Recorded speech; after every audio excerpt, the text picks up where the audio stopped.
Bonjour à toutes et à tous, bienvenue sur la chaîne Débrief koh et on se retrouve pour un nouveau débrief de la série koh sur le 3e épisode de la saison Le Feu Sacré. Bien entendu, n'hésitez pas à venir débattre dans les commentaires si jamais vous avez des choses à apporter ou non. J'ai pris quelques notes, je vous avoue que j'ai pas énormément de choses en soi hyper intéressantes. C'était un épisode pas de fou furieux, beaucoup moins que le deuxième je trouve. Je vais vous faire un résumé très rapidement, mais... pour l'épreuve de confort, c'était les jaunes qui ont gagné l'épreuve de confort. C'était une épreuve où il fallait faire l'équilibriste entre les deux poteaux et passer en fait de poteau à poteau. Il y avait des personnes en bas qui soutenaient les poteaux. Épreuve connue. À la fin, il fallait monter sur une rambarde. Donc les jaunes l'ont emporté, ont eu accès à l'épreuve de confort. Donc ils ont eu 3 kilos de riz et une petite balade pour voir comment on faisait le riz. Voilà. Pour l'épreuve d'immunité, c'est de nouveau les jaunes qui l'ont emporté. Donc 3 victoires d'affilée pour les jaunes. Sachant que c'est, j'ai oublié de le dire, mais c'est Tania qui a récupéré l'amulette du feu sacré lors de l'épreuve de confort. Petit oubli de ma part. Et lors du conseil, c'est Alexandre qui est sorti suite à une vote, une bonne majorité quand même pour Alexandre. Un petit peu dommage. Je m'attendais à un autre résultat. J'espérais un autre résultat. On en parle bien évidemment dans ce débrief. Alors, au début, on va commencer par Elena qui a parlé du fait que, elle digère pas trop, que les filles ne l'apprécient pas. Et elle a dit que c'est sûrement parce que j'ai gagné la première épreuve et du coup ça a agacé tout le monde et tout. En mode, tout le monde est jalouse de moi.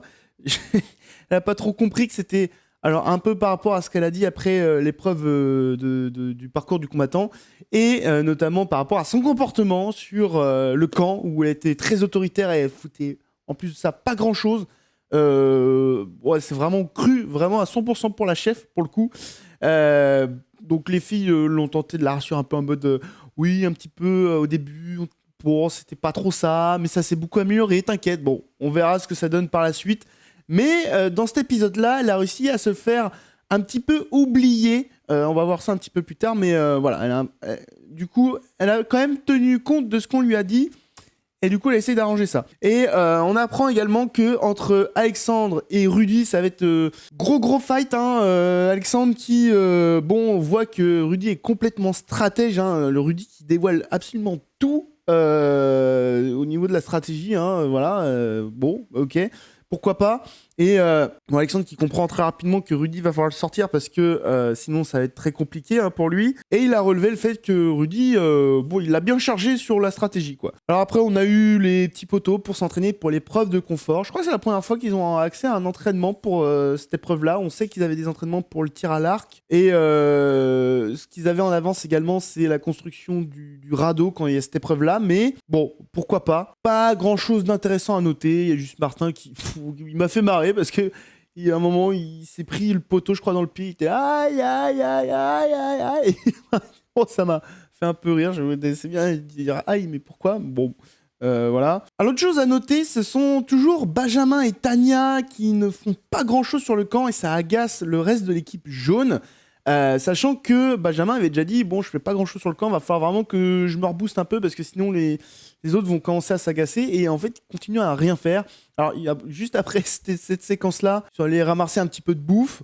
Bon, ils ont réussi un petit peu à redorer un peu leur image, mais sachant que Benjamin, mais surtout Tania est dans le viseur des jaunes en mode est-ce que effectivement elle est avec nous ou pas. Bon voilà quoi, c'est un petit peu tendu. Donc franchement les deux, faut qu'ils fassent très attention à ça, surtout Tania en fait. Bon, au niveau de la survie, on voit que c'est vraiment pas le fort. Chez les rouges, il y a eu pas mal de poissons pêchés. Et alors qui les a pêchés déjà c'est Martin ou c'est Rudy, je sais plus. Qui les a pêchés? C'est pas Esteban. Je crois que c'est un gars. Je crois que c'est Martin qui les a pêchés. Si je dis pas de bêtises. Mais bon, voilà, ils savent pas qu'il faut éventrer un poisson pour avant de le cuire, sinon c'est pas terrible. Je crois que c'est Elodie qui a... Alors c'est Elodie ou... Ouais, je crois que c'est Elodie, ouais. Qui a complètement foiré le truc. Elle les a pas éventrés et en plus elle fait tomber les poissons dans le feu. Voilà, le repas a complètement été gâché. Ils avaient plein de poissons limite gâchés. Donc les autres ils étaient un peu en mode voilà quoi. Cool, bon, fait chier. Bon... Niveau survie, franchement, ils font quand même un peu rire. C'est vraiment pas leur fort, mais pas du tout. Donc en tout cas, c'est plutôt équilibré parce qu'il y a le kit de pêche du côté rouge et chez les jaunes, bon, grâce au confort, ils ont le riz. Donc voilà, il y a une sorte d'égalité en termes de nourriture, je trouve. On va voir si... Enfin, quand même 3 kilos de riz, on va voir s'ils en gardent pour après la réunification. Alors après la nuit, petite chose marrante aussi, alors je pense que les journaux People et tout, ils ont dû... je suis sûr, ils ont dû faire des articles là-dessus. On voit Benjamin et Tania qui, pour dormir et se réchauffer, s'enlacent, j'ai envie de dire. Et du coup, ça c'est marrant parce qu'on se dit... On dirait vraiment un petit couple, c'est assez rigolo. Mais bon, voilà, pas de quoi casser 3 pattes à un connard. Donc bon, là, je pense que c'est surtout les magazines People qui ont dû dire putain, des articles là. Après cela, le confort est annoncé. Et au niveau du tirage des boules, on voit que Anne-Sophie était le choix premier chez les rouges. Et finalement, c'est elle qui tire à boule noire. Alors là, est-ce que la prod n'a pas fait en sorte que Anne-Sophie, qui était vraiment la pièce maîtresse pour les rouges, ait été écarté du jeu, je ne sais pas. Mais du coup, c'est Martin qui s'en charge chez les rouges pour passer de plateforme en plateforme. Et chez les jaunes, ça va être du coup Grâce. Alors, mine de rien, c'était une épreuve vraiment très bien regardée, je trouve, parce que très serrée. Même si au début, on s'est dit, oh putain, les jaunes vont dominer, Grâce, elle va réussir du premier coup. Alors que Martin, il enchaînait échec sur échec sur échec. Au final, Grâce a commencé... putain, je m'y perds avec le prénom. Pareil du côté jaune, je vais dire comme ça. Ça a commencé à faire échec sur échec et ça arrêtait pas. On s'est dit putain, comment ça va se passer et tout. Est-ce que Denis va donner une petite aide pour que ça aille plus vite? Parce que au bout d'un moment, je me dis putain, ça va prendre v'là du temps cette histoire là. Parce que franchement, ils arrêtaient pas de tomber et à un moment, les deux ont commencé à capter le truc et ils avançaient en même temps. Et je me suis dit putain, ils vont quasiment arriver en même temps à la plateforme. Et au final, ce sont les jaunes qui sont arrivés en premier, les rouges pas longtemps après. Et du coup, le premier est monté tout en haut de la plateforme et les autres devaient monter sur une pente à 45%. Et du coup, ils faisaient une échelle humaine. Et c'était extrêmement serré parce qu'au début, les jaunes étaient en tête. Ensuite, c'était les rouges. Ensuite, c'est revenu la tête au niveau des jaunes. Après, je crois que c'est repassé un petit peu au rouge. C'est repassé aux jaunes. Enfin bref, il y a eu vraiment un mano à mano entre les deux équipes. C'était extrêmement intéressant à suivre. L'épreuve était vraiment cool. Et au final... c'était sur les derniers que ça s'est joué parce que en fait pour l'avant-dernier à faire monter, il fallait qu'une personne reste accrochée au niveau de la pente et que l'avant-dernière personne s'accroche à celle-ci pour pouvoir monter. Chez les rouges, en fait, ils ont mis une fille qui a pas réussi. Si, chez les rouges, voilà, ils ont mis une fille qui a pas réussi à tenir. Et chez les jaunes, ils ont mis Benjamin, qui fait que c'est Tania, je crois, qui est montée.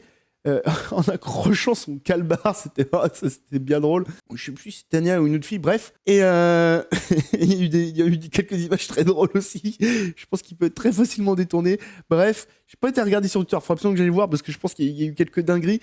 Et en fait, ce choix-là a déterminé la victoire pour les jaunes parce que du coup, ils ont perdu beaucoup moins de temps. Le dernier devait aller chercher une corde pour pouvoir la lancer, faire en sorte de pouvoir s'agripper dessus et monter. Et là, ce sont les jaunes qui l'ont emporté de justesse. Ça s'est joué vraiment à pas grand-chose. Les jaunes ont donc fait leur confort. Pas grand-chose à noter, si ce n'est qu'il y en a qui commencent déjà à craquer et qui apparemment ne profitent pas de leur confort parce qu'ils sont trop fatigués, machin et tout. Oh, ouais, relax, tranquille, quoi. Par contre, j'ai cru que Gilles allait rester avec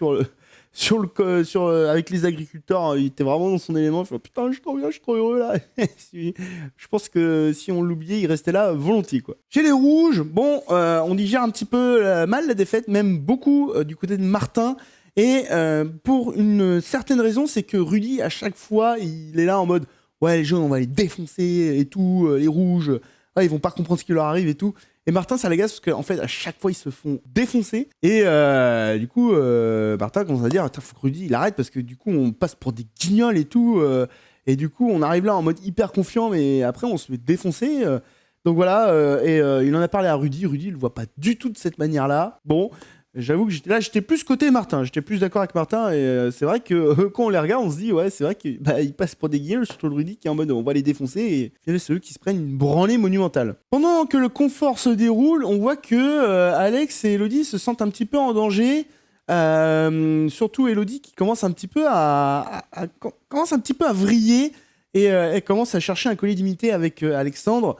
Alors je sais plus trop ce qui s'est dit, je crois qu'il n'y a pas eu grand chose d'intéressant, mais voilà, les deux se sentent en danger et du coup commencent à essayer de trouver des portes de sortie, sachant que ils savent que c'est Tanya qui a l'amulette du feu sacré, hein, parce que suite à l'épreuve, Rudy l'a donné à Tanya. Ils savent que si ils ne remportent pas l'épreuve d'immunité, Tanya va certainement protéger Rudy. Alors le truc que je comprends vraiment pas, et c'est vraiment, je sais pas pourquoi, les rouges cherchent à manger et n'utilisent pas le kit de pêche. Utilisez-le, bon sang. Alors ensuite, on voit les jaunes qui reviennent du confort et il y a des discussions autour du talisman et ils sont vraiment pas contents. Parce que, ils voient bien que Rudy et Tanya, voilà, c'est comme ça. Et du coup, ils vont commencer à en mettre un petit peu sur la tronche à Tanya en mode faut pas que tu oublies, en fait, t'es quand même équipe jaune à la base. On sait pas si t'es équipe jaune et équipe rouge, en fait. Votre tour de passe-passe avec Rudy, là, pour vous passer le talisman, c'est vraiment pas cool, en fait. Et puis... il faut qu'on pense à être le plus nombreux lorsqu'on va arriver sur la réunification, quoi. Sachant qu'il y en a enfin qui commencent à comprendre qu'ils vont peut-être se le passer l'un et l'autre et se protéger l'un et l'autre pour aller jusqu'à la réunification. Donc là, ils sont en train de se dire, putain, merde, ça va être compliqué. Comment on va récupérer ce fichu talisman ?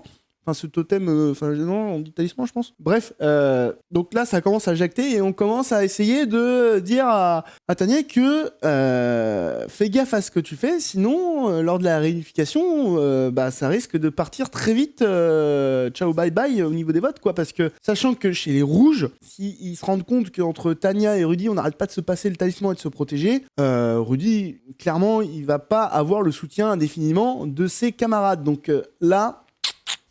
Attention, surtout quand ça va être le choix des ambassadeurs, ça peut être très compliqué également parce que si on réfléchit bien, si ce sont les personnes qui choisissent les ambassadeurs d'un côté et de l'autre, il y a très peu de chances qu'ils choisissent Rudy et Tanya et que potentiellement, s'il y a quelqu'un à sacrifier dans une équipe, il y a de fortes chances que ce soit Rudy ou Tanya. Donc là... faut qu'ils fassent très attention à pas faire les cons avec ce talisman. Va falloir qu'ils réfléchissent parce que le garder l'un et l'autre, ça pue du cul. Après, il y a quelque chose qui va arriver, je vous en parle à la fin, mais peut-être que ça va pas être possible. On arrive donc ensuite sur l'épreuve d'immunité, où là, au début, là, il y a des choses à dire. Alors pour résumer, l'épreuve, il fallait tout simplement constituer un serpent avec 11 cordes. Il y en avait 12, donc il y en a une qui servait à rien. Il fallait l'assembler sur un plateau qu'il fallait chercher dans la mer. Donc au début, c'était en profondeur. Ensuite, il fallait le soulever pour le ramener sur une plateforme. Et là, clairement, au début, c'était une grosse domination jaune. Eux se sont bien coordonnés et tout le monde est assez facile dans l'eau, on va dire, pour plonger, nager, etc. Alors que chez les rouges, Rudy, c'est une pure catastrophe. Déjà, ils sont pas du tout en cohésion au niveau de l'équipe, ce qui fait qu'ils perdent énormément de temps. Et Rudy, mais c'est une catastrophe. Ahmad sort de ce corps carrément. Non, parce que là, c'est limite pire qu'Aquamad. Il y avait à peine 2 mètres de profondeur, je pense. Et Rudy était incapable de plonger, de rester en apnée, de soulever la plateforme et tout. Ce qui fait que il faisait chier plus son monde qu'autre chose. Et il a carrément, à un moment, marché sur la plateforme. Ce qui fait qu'au moment où il marche dessus pour pouvoir... repartir en haut, enfin à la surface, en dehors de l'eau, quoi. Et il appuie sur la plateforme, et ce qui fait que tout le monde s'est pris un coup et tout le monde, évidemment, voilà. Bref, perte de temps, une catastrophe monumentale, ce qui fait qu'il plante complètement son équipe, parce qu'à un moment, il dit « je peux pas », et tout ce qu'il a fait, c'est attendre que la plateforme sorte de l'eau, ce qui fait que ça a laissé énormément de temps aux jaunes pour essayer de commencer à constituer ce serpent qui a été assemblé, sachant qu'il devait passer par groupe de 3.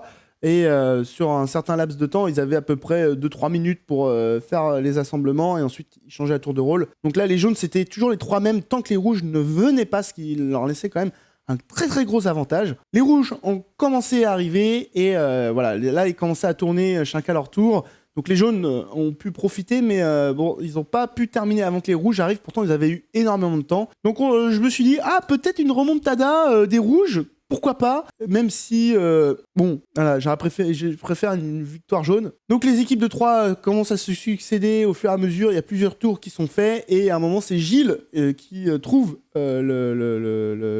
comment dire, la corde à ne pas utiliser, et du coup, permet à son équipe de remporter l'épreuve d'immunité, ce qui fait que pour la première fois, on va voir comment marche le talisman du feu sacré, lorsqu'il y a un conseil chez l'équipe adverse. Comment ça va se passer du coup ? Eh bien en fait Tanya au bout d'un moment va aller sur l'île des Rouges pour voir comment ça se passe, va pouvoir discuter avec tous les candidats de l'équipe rouge et va assister au conseil directement en présence des autres candidats en fait. Moi je pensais qu'ils attendaient juste le conseil et allaient se cacher juste pour observer la discussion comme ça a été le cas avec une arme secrète, mais là pas du tout, ce qui fait que y a moyen possiblement pour l'équipe adverse de essayer de convaincre Tanya de protéger un tel ou un tel, etc. Donc voilà, c'est plutôt pas mal. Et on voit que toute l'équipe rouge fait en sorte de mettre Tanya un petit peu dans sa poche. Bien que, je dis l'équipe rouge, mais il y en a surtout un qui a essayé. Sachant que Tanya, avant d'y aller, bon, elle s'est fait tanner par les jaunes pour, effectivement, ils leur ont dit, essaye de garder quelqu'un de faible, tout simplement pour qu'on ait l'avantage sur les prochaines épreuves. Et ils pensaient à Christine, alors que Christine, franchement, elle est plutôt costaud. Et la personne faible, là, pour le coup, c'était Rudy, qui ne montre pas des compétences phénoménales sur les épreuves. Et c'est quasiment lui, à chaque fois, qui plante les trucs. Sur l'épreuve de l'immunité de cet épisode, c'était lui. Sur l'épreuve avec les poteaux, il était pas phénoménal non plus, où il fallait monter les pièces là pour mettre le feu au totem tout en haut, bref, avec ces trucs où il tapait là comme ça, c'était vraiment nul. Donc bon, voilà, donc les jeunes voulaient que Tanya garde un élément faible dans leur équipe et essaye potentiellement de sortir un fort. Bon, Tanya ne cache pas que Rudy, en fait, c'est son pote, il veut pas le sortir et tout, et elle l'avoue complètement, et les jeunes sont pour le crâne, putain, mais en fait, Rudy, au pire, il va te la mettre à l'envers et tout, donc réfléchis bien à ça, et puis t'es une équipe jaune, quoi, donc fais attention à ce que tu fais, quoi. Donc bon, là, Tanya, elle prend vraiment pas je crois qu'elle prend à peine conscience, parce que, face aux caméras, elle dit ah, ça me fait rire et tout, machin, rien à foutre. Oh là là, je pense que elle, au niveau de la réunification, ou si elle a pas le talisman, ça va être tendu, hein. Faut vraiment qu'elle fasse gaffe. Donc voilà, elle arrive sur le camp des rouges, elle va d'abord parler à Alexandre, et Alexandre lui explique que je suis en danger, Elodie aussi, Rudy, il est stratège également, il s'est rallié à Elena, ce qui fait que Tanya était plutôt surpris que Rudy s'allie à Elena. J'ai pas vu qu'il était un petit peu distant avant les équipes, donc faudrait que je regarde limite. Et voilà, ça l'étonne. Du coup, j'ai petit doute. Elodie, même son cloche qu'Alexandre, ce qui fait que les deux versions corroborent, et les deux n'ont pas demandé plus que ça à être protégés par le talisman en se disant on va éviter de forcer, sinon peut-être qu'on va faire l'effet inverse. Évidemment, Tanya va finir par parler à Rudy qui lui carrément insiste sur le fait de protège-moi en fait, protège-moi. Voilà, c'était ça, moi. Et du coup, Tanya disait ouais, mais faut que je fasse aussi plaisir à l'équipe jaune, donc on avait pensé à garder Christine, donc je pense que je vais lui dire. Et puis Rudy dit là, ouais, non, mais sinon tu veux pas me protéger, quoi, on s'en fout de l'équipe jaune. Tanya n'était pas finalement hyper chaud, donc première peut-être mésentente entre les deux. On va voir ce que ça donne dans le futur, sachant que Rudy se sent un petit peu en danger également, parce que avec la discussion avec les rouges, c'était ouais, vous pensez voter comment, machin, on pensait voter au mérite. Donc Martin qui parle de mérite là pour le coup, ce qui fait que Rudy, Elodie, elle a complètement craqué parce que sur 3 épreuves elle a pas pu tout simplement participer, ce qui fait qu'elle se dit ils vont me virer parce que j'ai pas pu participer aux épreuves, ils savent pas ce que je vaux, donc voilà. Alors qu'elle est là, si j'étais là, ça aurait été autre chose, on aurait été plus fort, machin et tout, alors que je suis trop forte dans l'eau. Du coup, oh là là, elle a saoulé tout le monde, le truc qu'il faut pas avant un conseil, bravo. elle a tout gagné. Donc voilà, le truc va vraiment à pas faire. Alexandre était visé parce que Elena, elle s'est dit fait chier qu'Alexandre il voulait m'éliminer, donc en fait je vais l'éliminer, les couilles. Rudy, il a sauté sur l'occasion, et étant donné qu'il voit Alexandre comme un gros stratège, va en profiter pour l'éliminer. Martin, il hésitait entre Elodie et Rudy. parce que Rudy, il a dit, normalement, si je vote si je veux garder une équipe forte, je devrais voter Rudy, parce que sous l'eau, c'est une catastrophe. Enfin, sous l'eau ou dans l'eau, enfin, peu importe où est-ce qu'il est dans l'eau, c'est une catastrophe. Mais j'hésite avec Elodie parce qu'elle n'a pas pu s'exprimer sur les épreuves. Bon, là, pour le coup, je ne rejoins pas du tout Martin sur sa réflexion. Je me dis, pourquoi, mais. Enfin, je sais pas, dans ce cas-là, vote Rudy, quoi. Enfin, il est nul, quasiment toutes les épreuves, quoi. Donc, bon, bref. Qu'est-ce qu'il y a d'autre de notable? Anne-Sophie, je crois qu'il devait être du côté d'Alexandre. Et il devait y avoir, je crois, Alexandre, Elodie, Anne-Sophie et une quatrième personne qui devait voter avec lui, Rudy, il me semble. C'est qui? C'est pas Esteban, c'est pas Martin. Je crois que c'était une autre fille, mais j'ai un doute.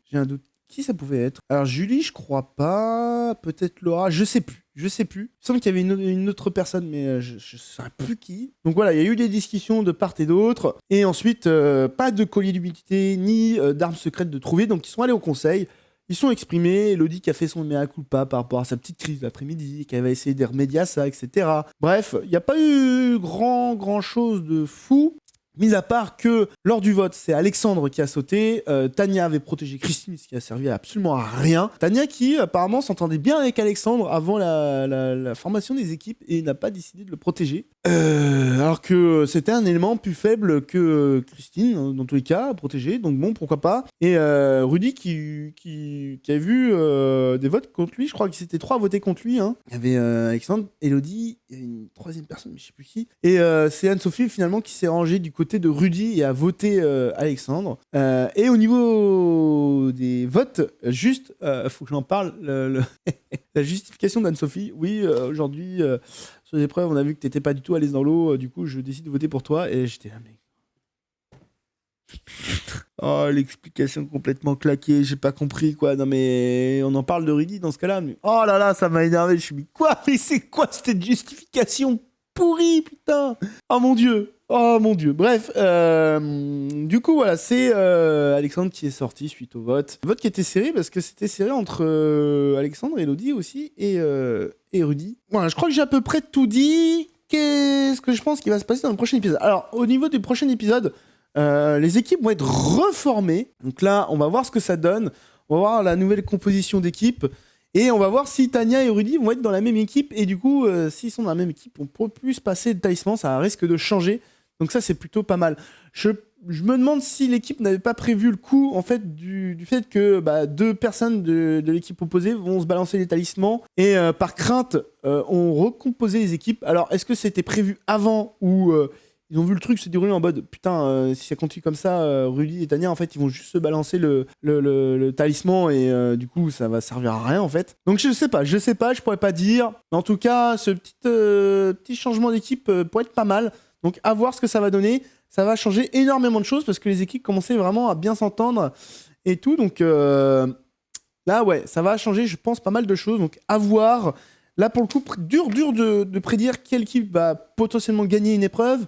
Qui va sauter s'il y a un conseil, étant donné qu'on ne connaît pas la composition des équipes, donc là, impossible à dire. En tout cas, pour l'épisode, épisode plutôt sympa, beaucoup moins bien, je trouve, que la semaine dernière, où la semaine dernière, j'étais vraiment mort de rire, c'était vraiment trop drôle. Là, voilà. Rien de fou en soi. J'espère que la semaine prochaine, ce sera beaucoup mieux. Voilà, ce sera tout pour ce débrief. J'espère qu'il vous aura plu. N'hésitez pas à dire dans les commentaires ce que vous avez noté d'intéressant ou voilà, si vous voulez débattre avec moi sur le débrief de l'épisode. Et sur ce, moi je vous dis dans une prochaine vidéo. La semaine prochaine, mercredi, j'espère que là j'ai pas réussi à la sortir mercredi, donc là j'espère ça devrait être bon normalement. Voilà. Allez, sur ce, je vais aller bouffer, j'ai faim moi c'est bon, j'ai pas de restriction de bouffe en fait, trop bien.